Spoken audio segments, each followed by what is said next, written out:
Make your point on the News Hour. Join Arnab every night on the News Hour with your question. Ask your question and join the debate. A 14-year-old student of a premier school in Bengaluru fell to his death from the 10th floor of his residential complex on the 29th of June. The student left behind a note in his school bag alleging harassment by boys accompanying him on the bus back home. A 14-year-old student of a premier institute in the city jumped to his death from the 10th floor of his residential complex in Bengaluru. Leaving behind the death note, this boy spoke about how he was harassed by a few others while on his way back home. His parents right now are shattered.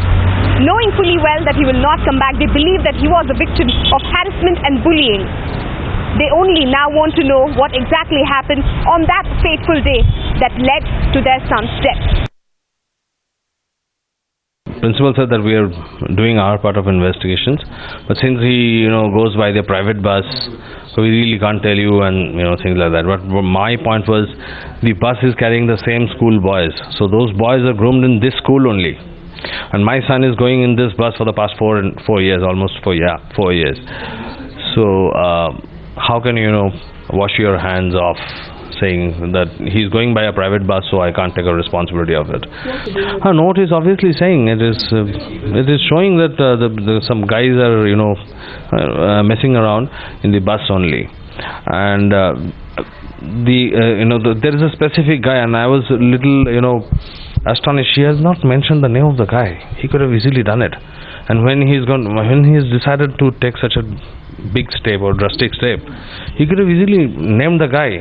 I mean, there is some kind of screenshot that you have. Yeah, actually, that my daughter, went into his Facebook Messenger, whereby we found a screenshot. I've shown to one of your gentlemen.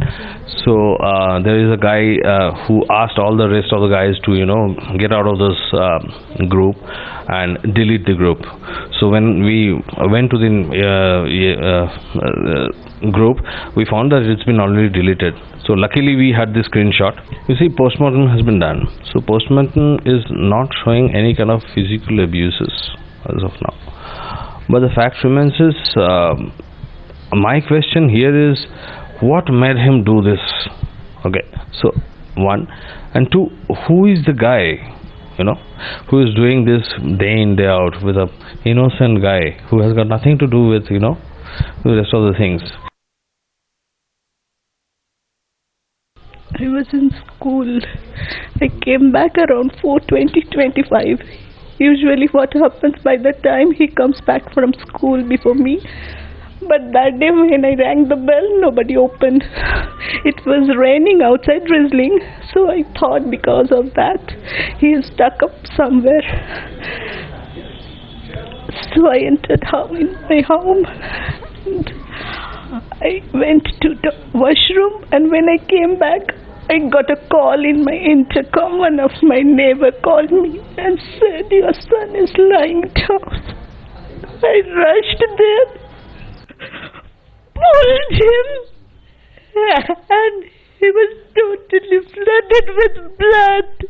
No principal came to the crematorium. He stood there for 2 hours. He told my son was very good. He was very generous.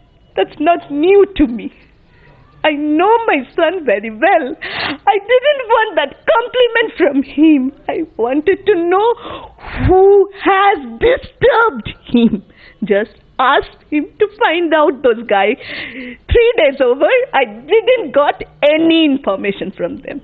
Regarding that, he is saying we are looking after since they are minor. My son was also minor.